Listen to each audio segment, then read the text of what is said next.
Boa noite, sejam todos bem-vindos à nossa reunião online da Sala Chico Xavier de Estudos Espíritas. Comunicado da Sala Chico Xavier, meus irmãos, que toda segunda-feira estamos fazendo nossa reunião pública online. Às quartas-feiras também os nossos estudos, nossos estudos às 19h30. Estamos estudando nas quartas o livro do Leon Denis, do problema do ser, do destino e da dor, que a nossa irmã Marcele Mandarino está trazendo para nós. E tanto as nossas reuniões de segunda-feira quanto os nossos estudos de quarta estão no nosso grupo da Sala Chico, no WhatsApp, na página do Facebook e no canal do YouTube. Para acessar as nossas reuniões e os nossos estudos, é só ir lá no canal do YouTube, Sala Chico Xavier de Estudos Espíritas, e no Facebook também, Sala Chico Xavier de Estudos Espíritas, que estará lá à disposição nesses horários, segunda-feira às 20 horas e às quartas às 19h30. Agora vamos ler a página do livro Vida Feliz, psicografia de Divaldo Franco pelo Espírito Joana de Ângeles, lição 52, que nos diz o seguinte: o perdão real é sempre acompanhado pelo esquecimento do mal recebido. Se perdoas, porém, te referes ao acontecimento, estás vitalizando o erro. Trabalha a inferioridade pessoal que se fixa na lembrança do sofrimento experimentado e agradece a oportunidade de perdoar. Como evoluir sem os testes de aprimoramento moral? O perdão que agora concedes será teu padrinho amanhã, quando necessites da benevolência e da desculpa de outra pessoa. Perdoar é sempre melhor para quem o faz. Age sempre assim e viverás. Agora levemos nossos pensamentos a Deus e vamos fazer a nossa prece inicial. Deus, Pai de infinita bondade e misericórdia, mais uma vez estamos aqui reunidos para mais uma reunião pública, Senhor. Te agradecemos pelo sol, te agradecemos pela noite, pela chuva, pelo dia, enfim, meu querido Deus, te agradecemos por tudo que nos tem dado, pelas oportunidades de erros e acertos, principalmente de erros, porque é através dos erros que podemos nos consertar e acertar. Te pedimos, Senhor, abençoe nosso planeta Terra nesse momento tão conturbado. Abençoe nossos irmãos enfermos em qualquer canto do planeta, nossos irmãos encarnados e desencarnados. Que nossos mentores espirituais nos iluminem sempre, que nossos anjos guardiões estejam sempre ao nosso lado, nos intuindo somente coisas boas. E assim, Pai amado, com a sua proteção, com a sua bênção, pedimos para dar início à reunião de hoje. Que assim seja, graças a Deus.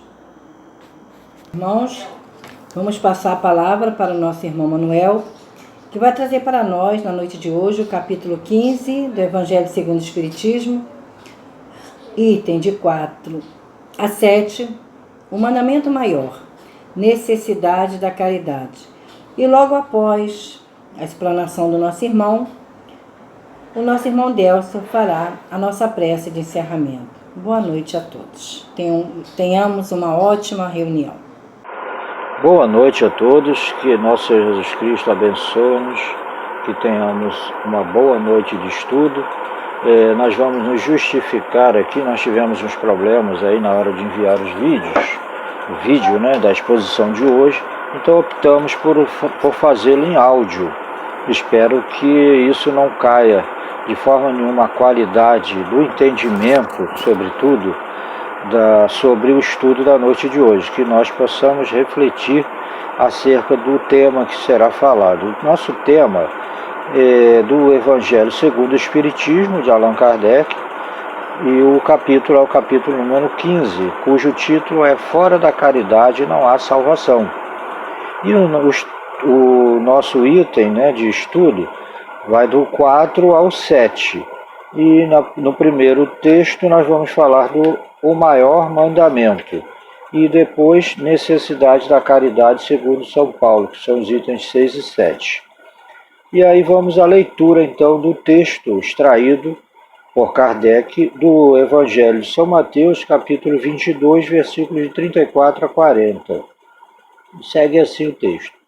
Mas os fariseus, tendo sabido que ele, Jesus, tapara a boca aos saduceus, que era uma outra corrente, uma outra filosofia, né?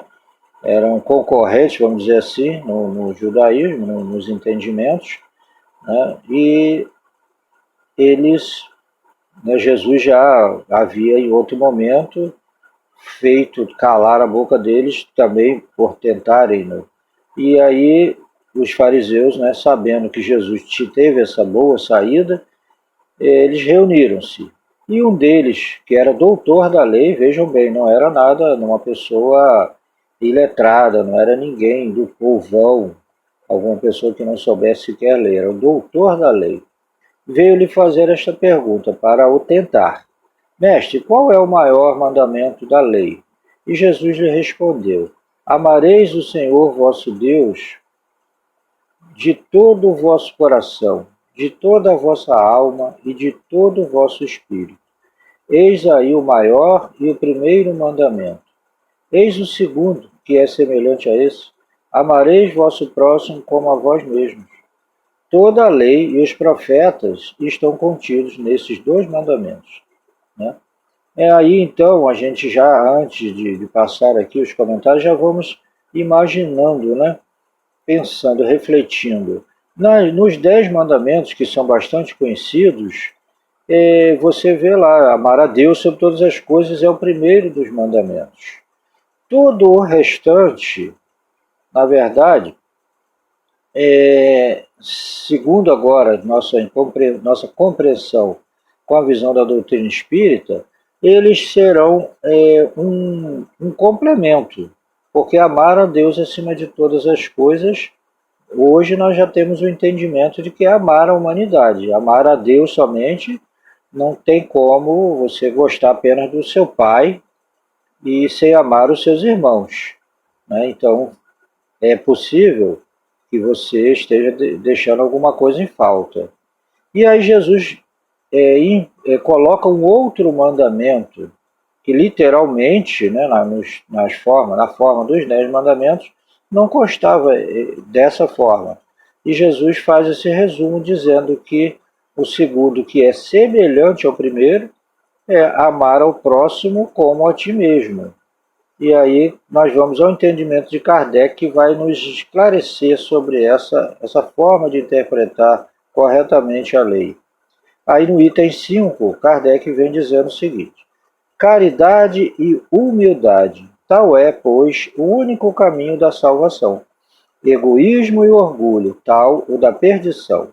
Este princípio está formulado em termos precisos nestas palavras: amareis a Deus de toda a vossa alma e ao vosso próximo como a vós mesmos. Toda a lei e os profetas estão contidos nesses dois mandamentos. E para que não haja mais equívoco sobre a interpretação do amor de Deus e do próximo, ajunta. E eis o segundo mandamento, que é semelhante ao primeiro. Quer dizer, que não se pode verdadeiramente amar a Deus sem amar ao próximo, nem amar ao próximo sem amar a Deus. Portanto, tudo que se faz contra o próximo se faz contra Deus.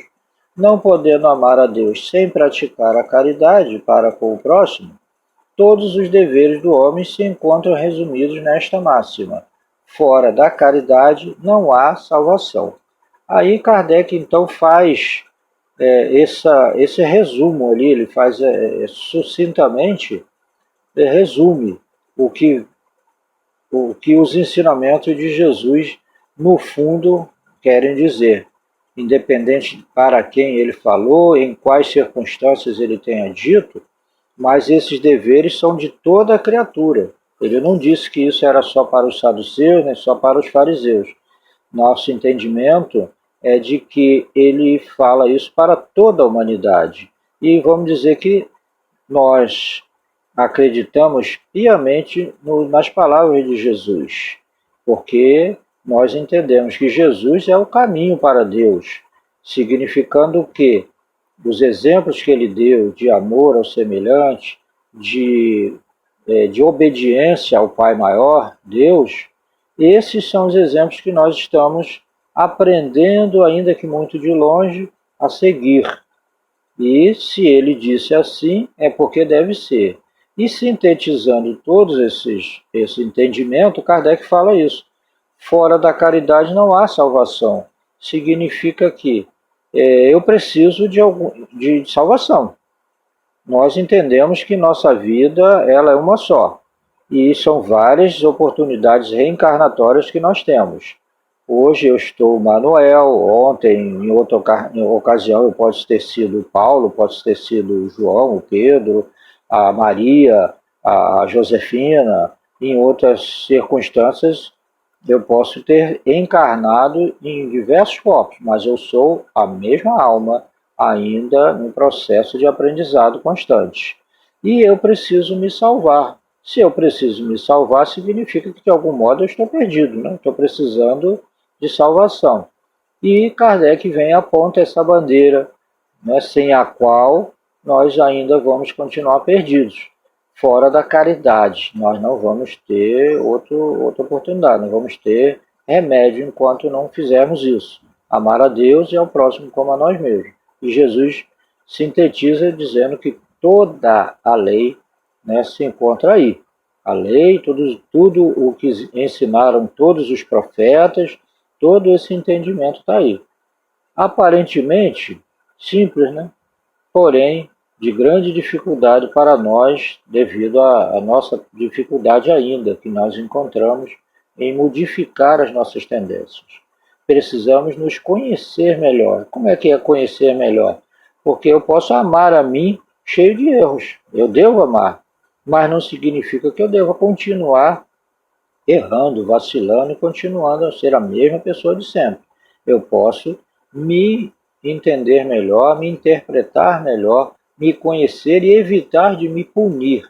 Ao mesmo tempo, também deixar de me idolatrar. E aí a gente tem alguns ensinamentos em que, para esse entendimento, é necessário, de algum modo, que eu me ponha no lugar de outra pessoa, né? Será que outra pessoa gostaria de ouvir da forma como eu falo? Será que eu gostaria de receber a crítica ou de receber o sofrimento que muitas das vezes eu posso lançar a outra pessoa? Então, me colocar no lugar do próximo é uma boa forma de compreender como funciona o meu aprendizado, como é que eu preciso me conhecer e como é que eu posso mudar isto aos pouquinhos, mas paulatinamente. Todo santo dia é uma santa oportunidade de aprendizado, né? E esse entendimento ele fica de tal forma na compreensão do que a doutrina espírita prega para nós no sentido moral, né, dos seus ensinamentos, que aí Kardec coloca também neste mesmo capítulo um trecho da carta de Paulo aos Coríntios, né? No capítulo 13, os versículos de 1 a 7 e 13, que é aquela famosa carta linda, um testamento para a humanidade, né? Que foi feito aí até uma música muito bonita de um compositor, Renato Russo, que ele fala isso, né? Ele canta um trecho. Então é importante a gente lembrar que isso não é uma música cuja letra é de Renato Russo, não. Essa carta é uma carta já muito antiga que Paulo de Tarso escreveu para o povo de Corinto, na Grécia Antiga, né? E aí ele diz: ainda quando eu falasse todas as línguas dos homens e mesmo a língua dos anjos, se não tivesse caridade, não seria senão como um bronze sonante. e um símbolo retumbante. Vamos lembrar aqui, Kardec ele está fazendo a versão da mesma palavra amor, colocada como um símbolo caridade, né? Ainda que eu falasse a língua dos homens, ainda que eu falasse a língua dos anjos, sem amor eu nada seria. Mas ele coloca como caridade para que a gente tenha esse entendimento da força que tem esse ato, essa palavra, né? Ainda que penetrasse todos os mistérios e tivesse uma perfeita ciência de todas as coisas, quando tivesse ainda toda a fé possível até transportar as montanhas, se não tivesse a caridade, eu nada seria. E quando tivesse distribuído meus bens para alimentar os pobres, e tivesse entregue meu corpo para ser queimado, se não tivesse caridade, tudo isso não me serviria de nada. Olha que força, gente. Se a gente sabe que ajudando ao próximo, a gente está ajudando a Deus, mas se a gente não tivesse um envolvimento de caridade nisto, nós não estaríamos ainda sendo benquistos, né, pela lei. E olha como a lei é rigorosa, né? Vamos fazer nesse pedaço aqui um comentário. Todos nós sabemos que no martírio de Jesus a caminho do Gólgota, onde ele foi crucificado, carregando aquela cruz pesadíssima, depois de tomar tanta chicotada, ser tão humilhado, ser cuspido no rosto, e toda aquela cena bárbara que a gente ainda lembra, né? Principalmente aí na época da Paixão de Cristo, que a gente muitas vezes é levado a assistir filmes, enfim, todos nós, em grande parte, conhecemos essa parte aí da Paixão de Cristo. Mas uma cena muito importante também de se lembrar é que em determinado momento que Jesus precisa de ajuda. Então os soldados veem um homem passando, Simão, que eles chamam Simão, um sirineu, e ordenam que esse homem ajude a carregar a cruz de Jesus. E esse homem de cara feia, muito irritado, né, muito contra a vontade, mas ele foi instado, ele foi forçado pelos soldados a pegar aquela cruz e carregar. Então ele carregou por alguns metros, algum trecho, aquela madeira pesada da cruz de Jesus. Mas ele não fez isso de boa vontade. Então vamos dizer o quê? Ele carregou, ele ajudou Jesus num momento difícil, mas ele não fez isso por caridade. Ele fez isso obrigado. Então ele não envolveu seu coração, ele não praticou o bem com alegria, como devemos fazer, né? Com prazer de nos cansarmos a serviço do Rei Jesus. E conta aí já uma história, já no plano espiritual, no livro Boa Nova, ditado pelo espírito Humberto de Campos, que nós vamos encontrar como Irmão X em algumas obras, que o bastidor dessa história que nós não conhecemos mais, este homem, este sirineu, Simão, ele tinha uma filha doente, muito doente. E ele também, um dos motivos do aborrecimento dele é que ele não podia resolver o problema da filha dele, que estava acamada, muito doente, com uma doença incurável. Pois bem, quando este homem chegou na sua casa, depois de ter feito isso aí, né, seguindo seu caminho, ainda um pouco chateado, ele chegou em casa e sua filha estava curada de uma doença que não tinha cura naquela época. Aí, meus irmãos, nós vemos o que é possível, como coisas boas nos acontecem, ainda que nós não envolvamos o nosso coração, a nossa alma no trabalho do bem. Coisas boas acontecem com pessoas na nossa caminhada, coisas boas nos acontecem. Mas eu devo, por conta disso, fazer algum tipo de trabalho social, querendo uma certa vantagem? Não queremos, não devemos agir dessa forma. Mas procurar nos engajar, né, com um desejo sincero de estar praticando uma coisa boa, de estar fazendo uma coisa legal, né? E aí, então, as recompensas, elas acontecem, mesmo que a gente não as exija. Mas o que nós estamos, no nosso entendimento, é que a salvação propriamente dita, a nossa melhoria espiritual, assim, nosso amadurecimento, né, nível espiritual, ele vai se dar de acordo com o nosso envolvimento no bem, em todas as circunstâncias. Então não dá para eu ser um evangélico, ou um espírita, um cristão de um modo geral, ou seguir fielmente qualquer que seja a religião, depois que eu me tornar melhor. Eu vou ficar uma pessoa melhor e depois eu me envolvo com o trabalho. Não. Na verdade, isso vai acontecer no processo. Isso deve se dar no processo. Eu devo já estar melhorando a minha conduta enquanto eu estou aprendendo. É uma persistência, é um trabalho, algumas vezes a gente sofre alguns baques, mas a persistência deve ser fundamental na nossa vida, né?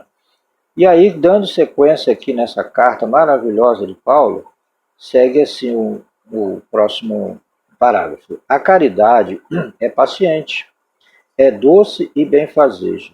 A caridade não é invejosa, não é temerária e precipitada. Não se enche de orgulho, não é desdenhosa, não procura seus próprios interesses, não se melindra e não se irrita com nada. Não suspeita mal, não se regozija com a injustiça, mas se regozija com a verdade. Tudo suporta, tudo crê, tudo espera, tudo sofre. Agora, estas três virtudes, a fé, a esperança e a caridade, permanecem. Mas entre elas, a mais excelente é a caridade. Então, é uma coisa assim fabulosa, né? E aí Kardec vai comentar no item 7, dizendo que São Paulo, de tal forma, compreendeu essa verdade que disse: ainda quando eu tivesse a linguagem dos anjos, quando eu tivesse o dom de profecia e penetrasse todos os mistérios, quando eu tivesse toda a fé possível até transportar as montanhas, se não tivesse caridade, eu nada seria. Entre essas três virtudes, a fé, a esperança e a caridade, a mais excelente é a caridade. Coloca assim, sem equívoco, a caridade acima mesmo da fé, porque a caridade está ao alcance de todo mundo, do ignorante e do sábio, do rico e do pobre, e porque independe de toda crença particular. E fez mais, definiu a verdadeira caridade, mostrou-a não somente na beneficência, mas na reunião de todas as qualidades do coração, na bondade e benevolência para com o próximo. Então, esperamos que com essas reflexões, com esse trecho, mais um pouco de combustível positivo tenha entrado na nossa alma, possa fazer parte do nosso patrimônio espiritual, que nosso Senhor Jesus Cristo retire do nosso sentimento, do nosso coração, tudo aquilo que não é bom, tudo aquilo que fica gravado na nossa mente, fazendo mal a gente, que nós possamos aprender de algum modo como fazer isso, através da oração, da meditação, né, da reflexão. Que nosso Senhor Jesus Cristo abençoe a cada um de nós. Tenhamos uma boa noite, uma boa semana. Obrigado, meus queridos, que assim seja.